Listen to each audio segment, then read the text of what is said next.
काली देवरानी के सोने के बाल। शोभा सामने खड़ी शगुन को गुस्से से घूर रही होती है। तभी शोभा की तीनों गोरी चिट्टी घमंडी बहुएं आग में घी डालते हुए कहती हैं, देख लीजिए मम्मी जी, देवर जी ने तो हमें कहीं का नहीं छोड़ा। मेरी बहन ब्यूटी कितनी सुंदर थी, मगर पता नहीं देवर जी को इस कोयले की खान में क्या नजर आ गया जो इसे शादी करके घर ले आए।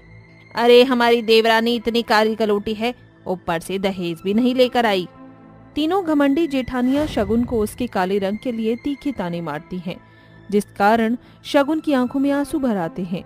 जिस पर प्रेम कहता है, बस कीजिए भाभी, अब मैं अपनी पत्नी के खिलाफ एक लफ्ज भी नहीं सुनूंगा। माँ, अगर आप शगुन को नहीं अपनाएंगी तो मैं चला जाता हूँ। रुक जा प्रेम बेटा, तारा बहू जा आरती की थाली और कलश ला। इसके बाद शोभा गुस्से में अपनी काली बहू का गृह प्रवेश कराती है। तभी जैसे ही शगुन प्रेम के साथ उसके कमरे में जाने लगती है, चंचल, जिया और तारा शगुन के काले घने लंबे बाल देखकर चिढ़ जाती हैं।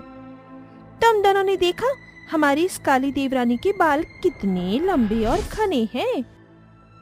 अरे सच कहूँ तो मुझे तो उसके काले लंबे बालों से जलन हो रही है। अपनी देवरानी के काले लंबे बालों से चिढ़कर तीनों जेठानियां अगले ही दिन से शगुन पर जुल्म ढाने लगती हैं। शगुन शीशे के आगे बैठकर अपने लंबे बालों की चोटी बना रही होती है। तभी चंचल जेठानी होने की धौंस जमाते हुए कहती है, अरे ओ जली हुई उपली, अगर बाल सवार लियो हो तो चलकर हमारे लिए चाय बना। जी आई जेठानी जी। शगुन जल्दी से अपनी जेठानी और सास को चाय बनाकर देती है। तभी जिया उसे लंबी सी खाने की लिस्ट देती है। ये ले खाने की लिस्ट, आज तुझे खाने में ये सब कुछ बनाना है। मगर जेठानी जी, इतना सारा खाना मैं अकेले कैसे बनाऊंगी, रसोई में बहुत गर्मी है। क्यों रे बिल्लो रानी, इतने लंबे बालों में तुझे गर्मी नहीं लगती? ये बहानेबाजी छोड़कर जाकर खाना बना, वरना तेरी ये काली मोटी चोटी काट कर फेंक दूंगी। अपनी घमंडी जेठानियों की धौंस भरी धमकी सुनकर बेचारी बहू सारा दिन गर्मी में पसीने में तर होकर पकवान बनाती है। तभी चंचल एक और वैरायटी बढ़ा देती है। ये पकड़ो पनीर, इसकी स्वादिष्ट सी सब्जी बनाना, और हाँ, ये खरे मसाले सिलबट्टे पर पीस कर डालना। शगुन सिलबट्टे पर मिर्च मसाले पीस कर सब्जी बनाती है, मगर उसके हाथ मिर्च से भभकने लगते हैं। अब अक्सर जिया, चंचल और तारा शगुन को ऐसे ही सताया करती।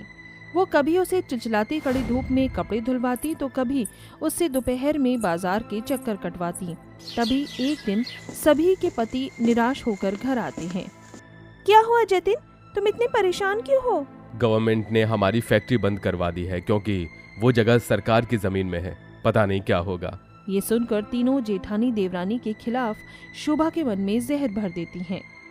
हमारे इस काली देवरानी के कदम हमारे घर में क्या पड़े, हमारा घर आज दाने दाने पर आफत हो गया है। अरे ये तो मुझे कोई डायन लगती है, इतने लंबे घने बाल डायन के होते हैं। हाँ, ये अब शगुनी हमारे घर की खुशियां तो खा गई, कहीं हमारे पतियों को भी ना खा जाए। अपनी बहुओं के भड़कावे में आकर शोभा बड़ी ही बेरहमी से बेचारी बहू के बालों को कसाई की तरह खींचते हुए उसे घर से निकाल देती है। रुक जाइए माँ जी, भगवान के लिए मुझे घर से मत निकालिए। मेरे बाल माँ जी, मेरे बाल छोड़ दीजिए। चली जा यहाँ से और अपनी मनहूस काली शक्ल कभी मत दिखाना। शगुन रोते हुए सुनसान डगर पर चलते हुए जंगल चली आती है, जहाँ एक तपस्वी पेड़ के नीचे तपस्या कर रहे होते हैं। तभी शगुन देखती है कि एक जहरीला काला बिच्छू तपस्वी को काटने वाला होता है। इससे पहले कि ये बिच्छू साधु बाबा को काटे, मुझे कुछ करना होगा। साधु बाबा की जान बचाने के लिए शगुन बिच्छू को अपने हाथ से मार देती है, जिस कारण शगुन का पूरा शरीर नीला पड़ने लगता है और साधु बाबा आंखें खोलते हैं। हे शिव शंभू, बेटी तुमने ये क्यों किया? साधु बाबा, आप तपस्या में लीन थी, अगर मैं आपको बताती तो आपकी तपस्या भंग हो जाती। शगुन का सुलझा स्वभाव देखकर तपस्वी एक मंत्र बोलते हैं, जिससे बिच्छू का जहर कट जाता है। बाबा, आपने मुझे इस जहर से आजाद क्यों किया? मैं जीना नहीं चाहती बाबा। मगर बेटी, तुम ऐसा क्यों कहती हो? शगुन फूट फूट कर रोते हुए साधु बाबा को बताती है कि कैसे उसकी जेठानियों ने उस पर जुल्म ढाए। रो मत बेटी, आज से तुम्हारे बाल सोने के जादुई बाल बन जाएंगे। इन बालों को तुम जितना काटोगी ये उतने ही बढ़ते जाएंगे। अचानक शगुन के बाल लंबे सोने के घने बाल में बदल जाते हैं और शगुन अपने ससुराल लौट आती है। तू फिर से मुंह उठाकर चली आई। अरे तेरी वजह से आज मेरे घर में दाने दाने के लाले पड़े हैं। मेरा परिवार भूख से मर रहा है। माँ जी, मैं सब कुछ ठीक कर दूंगी। देखिए, मेरे बाल सोने के हो गए हैं। शगुन के सोने के सुंदर बाल देखकर जलोकड़ी जेठानियों का मन लालच से भर जाता है। हाँ हाँ, क्यों नहीं, हमारी प्यारी देवरानी, आओ आओ, अंदर आओ ना। तुम दरवाजे पर क्यों खड़ी हो? अपनी ससुराल की बिगड़ी माली हालत को देखकर शगुन अपने सोने के जादुई बाल को काटकर उसे शोभा को देकर कहती है, माँ जी, ये लीजिए, मेरे ये सोने के बालों को बेचकर राशन पानी मंगवा लीजिए। शगुन जितने सोने के बाल काटती है उसके सोने के बाल दुगने बढ़ जाते हैं। जिया, तारा और चंचल अपनी काली देवरानी के सोने के बाल पर चर्चा करती हैं। यार, हमारी काली देवरानी तो सोने की मुर्गी बन गई। अब तो इसके सोने के बालों से हम बहुएं भी अपने हर शौक पूरे कर पाएंगी। अगले दिन शगुन अपने सोने के बालों को संवार रही होती है कि तभी तीनों उसके पास आती हैं। अरे जेठानी जी, आप तीनों यहाँ, कुछ चाहिए था क्या? देवरानी जी, पहले तो हमें माफी दे दो, हमने तुम्हारा बहुत दिल दुखाया था। ये चंचल इस कल्लोमाई की चापलूसी ही करती रह जाएगी। अब तू ही कुछ करता रहा। देवरानी जी, तुम्हारे पास सुंदर सोने के बाल हैं। तुम चाहो तो इस झोपड़ी को एक बड़े से बंगले में बदल सकती हो। जेठानी जी, आप ठीक कह रही हैं।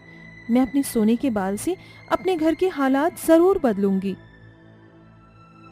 शगुन अपने सोने के बालों को काट लेती है, जिससे शगुन के सोने के बाल पहले से भी ज्यादा घने और घुटनों से भी ज्यादा लंबे हो जाते हैं, जिनसे शगुन अपने गरीब ससुराल को आलीशान बड़े से घर में बदल देती है। जिसके बाद तीनों जेठानी फिर से अपना लालच लिए उसके पास आती हैं। जेठानी जी, आप तीनों यहाँ, आपको मुझसे कुछ चाहिए क्या? देवरानी जी, वैसे तो तुमने अपने सोने के जादुई बालों से ये बंगले जैसा घर बना दिया, मगर एयर कंडीशनर और फ्रिज के बिना ये बड़ा घर तो फीका ही है। और फिर माँ जी भी ठंडे पानी के लिए कितना तरसती हैं। हमसे तो देखा नहीं जाता। अगर हमारे पास तुम्हारी तरह जादुई सोने के बाल होते तो हम खुद ही सब कुछ कर लेते। अच्छा, हम चलते हैं।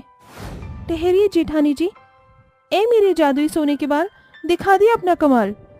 शगुन के इतना कहते ही उसके सोने के बाल घने लंबे होकर लहराने लगते हैं, जिन्हें काटकर शगुन सुनार से बेचकर घर के लिए कई सारे एयर कंडीशनर, एसी और फ्रिज लेकर आती है। अब तीनों जेठानी एसी की ठंडी ठंडी हवा में ठाठ से बैठी रहती।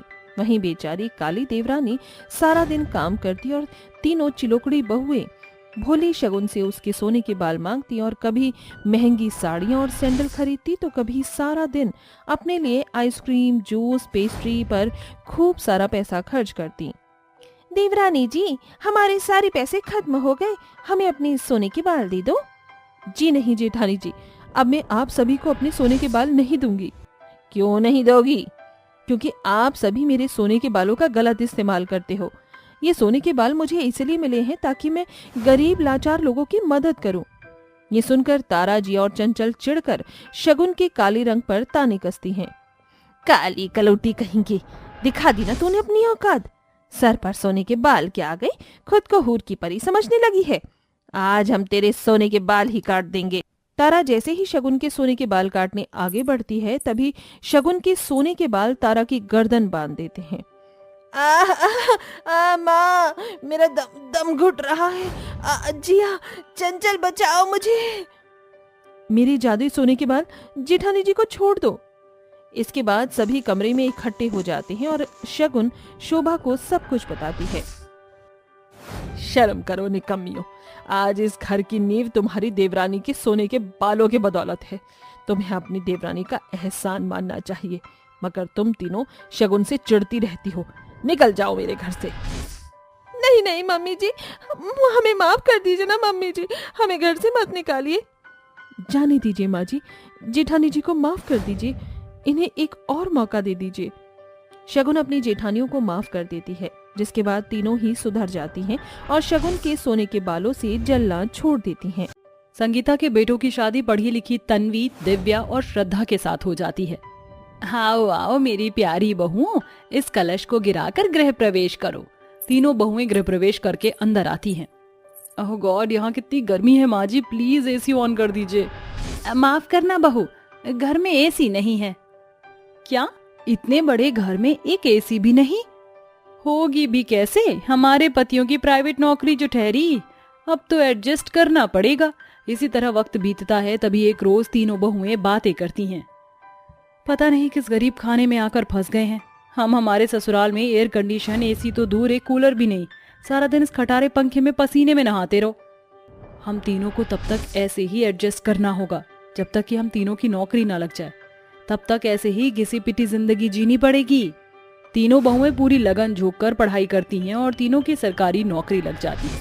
जहां तन्वी एक सरकारी वकील, दिव्या सरकारी डॉक्टर और श्रद्धा पुलिस इंस्पेक्टर बन जाती है। माँ जी ये लीजिए मिठाइयाँ खाइए। अरे मगर ये मिठाई किस खुशी में खिला रही हो? क्योंकि आपकी बहुएं सरकारी सर्विस वाली हो गई हैं। ये सुनकर संगीता बहुत खुश होती है। वहीं अगले दिन से ही तीनों बहुएं अपनी नौकरी पर निकल जाती हैं। अब गुजरते वक्त के साथ बेहिसाब गर्मी होने लगती है। एक सुबह श्रद्धा तन्वी और दिव्या को जगाती है। दिव्या, तन्वी जल्दी उठो और रसोई में आकर मेरा हाथ बटाओ। दोनों बहुएं आंख मलते हुए रसोई में आती हैं। ओह माय गॉड, किचन में कितनी गर्मी हो रही है। तन्वी प्लीज मुझे एक गिलास पानी तो पिलाना। हाँ ये लो पानी। दिव्या जैसे ही पानी पीती है तो कहती है, ओह गॉड, गर्मी के मारे ये पानी भी एकदम उबल रहा है। एक तो गर्मी के मारे खटारे से पंखे में रात भर नींद नहीं आती, ऊपर से ये गर्म पानी। हमारे ससुराल में एक जरूरत का सामान भी नहीं है। हमारे पतियों की प्राइवेट नौकरी से कुछ नहीं होने वाला। इसीलिए क्यों ना हम बहुएं अपनी सैलरी से घर में एक एयर कंडीशनर और एक फ्रिज ले आएं। हाँ ये अच्छा रहेगा, उससे हम में से किसी एक पर बर्डन नहीं पड़ेगा। तीनों बहुएं अपनी नौकरी की पहली तनख्वाह से अपने ससुराल में एक एसी और फ्रिज खरीद कर ले आती है। उनके सामने ये परेशानी खड़ी होती कि एसी किसके कमरे में सेट करेंगे। एक काम करो, इस एसी को मेरे कमरे में सेट कर दो। हाँ, अरे इस एसी को खरीदने में हम दोनों ने भी पूरे पैसे दिए और इसकी ठंडी ठंडी हवा में तुम ठंड से रहोगी। मैंने भी तो इस एसी को खरीदने में पैसे फूके हैं। वो पैसे फ्री फोकट में तो आते नहीं है, महीने भर नौकरी करने के बाद पैसे मिलते हैं। तीनों बहुओं को एसी के लिए ऐसे लड़ते झगड़ते देखकर उनकी सास उनसे कहती है, अरे क्या हो गया, तुम तीनों ऐसे कुत्ते बिल्लियों के जैसे क्यों लड़ रही हो? अच्छा तो अब समझ आया, ये सारा कलेश इस एसी का है। मेरी मानो तो इस एसी को हॉल में ही सेट कर दो। तीनों बहुओं को अपनी सास का सुझाव सही लगता है, जिसके बाद वो एसी को घर के हॉल में सेट कर देती हैं और फ्रिज को रसोई में सेट कर देती हैं। दिव्या एक काम करो, कल के लिए अभी ये फली काट कर फ्रिज में रख दो ताकि सब्जी बनाने में आसानी रहेगी। इसी के साथ दिव्या के फोन पर कॉल आता है। अस्पताल से फोन था, एक इमरजेंसी है, मुझे जाना होगा। ये कहकर दिव्या अस्पताल चली जाती है और अगली सुबह 7 बजे घर आती है। जहाँ श्रद्धा किचन में खाना बना रही होती है, तभी दिव्या एसी ऑन करके सोफे पर आराम से बैठ जाती है। अब जाकर सांस में सांस आई है। एक काम करती हूँ, हॉल में ही रेस्ट कर लेती हूँ। दिव्या को आराम करता देखकर तन्वी एसी बंद कर देती है, जिस पर दिव्या गर्मी से चिढ़कर कहती है, अरे ओ तन्वी, तुम्हें दिन दहाड़े रतौंधी हो गई है क्या? देख नहीं सकती मैं आराम कर रही हूँ, एसी क्यों बंद किया? अरे पहले ही सारी रात एसी चला और अब तुम दिन में भी एसी फूकोगी। अरे इतनी ही गर्मी लग रही है तो नहा लो। अरे बंद करो ये चोचलेबाजी और ये एसी का रिमोट मुझे दो। ये एसी 8 घंटे और चलेगा क्योंकि एक इंसान को 8 घंटे की नींद जरूरी होती है। अब मुझे सोने दो। इसके बाद दोनों बहुओं के बीच एसी के रिमोट के लिए छीना झपटी होने लगती है। तभी शोरगुल की आवाज सुनकर संगीता और श्रद्धा वहाँ आ जाती हैं। ये सब क्या चल रहा है यहाँ पर? तुम दोनों फिर से शुरू हो गई। पूरे घर को मछली बाजार बना रखा है। मोहल्ले वाले सुनेंगे तो तालियां मारेंगे कि संगीता की तीनों सरकारी नौकरी वाली बहुएं ऐसे झगड़ती हैं। मम्मी जी मैं सारी रात हॉस्पिटल से थक कर घर आई हूँ और आते ही ये तन्वी की बच्ची दाना पानी लेकर मुझ पर चढ़ गई। पता नहीं इस मोटी बुद्धि वाली को डॉक्टर किसने बना दिया। मैंने तो बस एसी बंद करने को कहा था, मगर ये जल कुकड़ी लुल्लपंती करने ही लगी। इसे समझा दीजिए, मैं वकील हूँ, मुझसे ना उलझे, वरना इसका सारा सिस्टम हिला कर रख दूंगी। जाने तुम्हारा क्या होगा। अरे सरकारी नौकरी होने के बाद भी तुम अठन्नी चवन्नी बचाने के पीछे सर खपाती हो, तो तुम झगड़ा मत करो। मैं अपने बेटों को बोल दूंगी, बिजली का बिल वो भर देंगे। उस वक्त तो संगीता अपनी तीनों बहू के झगड़े को सुलटा देती है, मगर ये शांति तो बस कुछ ही पलों की थी। इस तरह हर दिन तीनों बहुओं में एसी के लिए नोकझोंक हो ही जाया करती। तभी एक दिन तन्वी ढेर सारे फल और सब्जियां लेकर घर आती है और श्रद्धा से कहती है, श्रद्धा, इन सारे फल सब्जियों को फ्रिज में रख देना, मैं फ्रेश होने जा रही हूँ। ठीक है, मैं रख दूंगी, अब जाओ भी वकील साहिबा। ये सुनकर तन्वी कमरे में आराम करने चली जाती है। वहीं श्रद्धा एसी की ठंडी ठंडी हवा में बैठकर म्यूजिक सुनती सुनती सब्जी फल को फ्रिज में रखना भूल जाती है, जिस कारण अगली सुबह तक गर्मियों से सारे फल और सब्जियां गल जाते हैं। ये देखकर तन्वी गुस्से से तमतमाकर श्रद्धा को सुनाने लगती है, श्रद्धा, श्रद्धा, कहाँ हो तुम? जल्दी से यहाँ आओ। अरे क्या हो गया? क्यों सुबह सुबह फटे हुए स्पीकर की तरह शोर मचा रही हो? शोर ना मचाऊं तो क्या करूं? तुम्हारी लापरवाही के कारण सारे फल सब्जियां गर्मी में गल कर सड़ गए हैं। अब क्या बनाऊंगी नाश्ते में? जी तो कर रहा है तुम्हारा कोरमा बनाऊं। तुम खुद को क्या शेरशाह सूरी समझती हो? इस पूरी एरिया की पुलिस इंस्पेक्टर हो?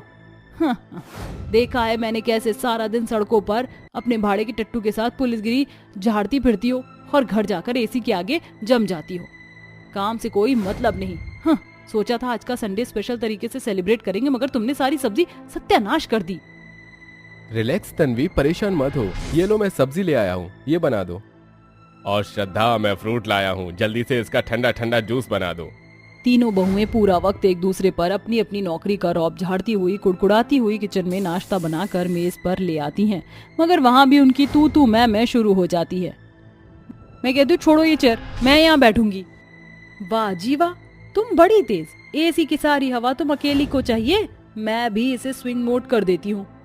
दिव्या रिमोट छीनकर एसी को स्विंग मोड पर कर देती है। लाओ रिमोट, मुझे दो, गर्मी लग रही है, मुझे गुस्सा मत दिलाओ, वरना क्या करोगी? दिव्या रिमोट लेकर भागने लगती है। तभी श्रद्धा खाने की मेज पर चढ़ जाती है। घर की ऐसी बुरी दशा देखकर तीनों के पति और उनकी सास अपना सर पकड़ लेते हैं। भैया, ये पत्नी है या पनौती? देखो तीनों कैसे एक एसी के पीछे तमाशा कर रही हैं। अरे थम जाओ तुम तीनों, एक एसी नहीं हो गई कि बवाल हो गया। अरे तुम तीनों की सरकारी नौकरी, अच्छा खासा कमाती हो, फिर इतनी कंजूसी करके क्या पैसे लाद कर ऊपर ले जाओगी? अगर तुमने आज के बाद इस एसी के लिए कचर कचर की तो मैं इस एसी को कबाड़ी वाले को बेच दूंगी। माँ जी, ऐसा मत करना, हम अब एसी के पीछे नहीं लड़ेंगी, बल्कि ये एसी आपके कमरे में सेट करा देते हैं सासू माँ, और इस बार की तनख्वाह से हम अपने अपने कमरे में एसी लगा लेंगी। भला फ्री फोकट में अपने घर की एसी हम कबाड़ी वाले को क्यों दे? आखिर में सास की एक होशियारी अपना काम कर जाती है, जिसके बाद तीनों नौकरी पेशा बहुएं कंजूसी छोड़कर अपने अपने कमरे में एसी लगवा लेती हैं और बिना किसी खटपट के खुशी खुशी रहने लगती हैं।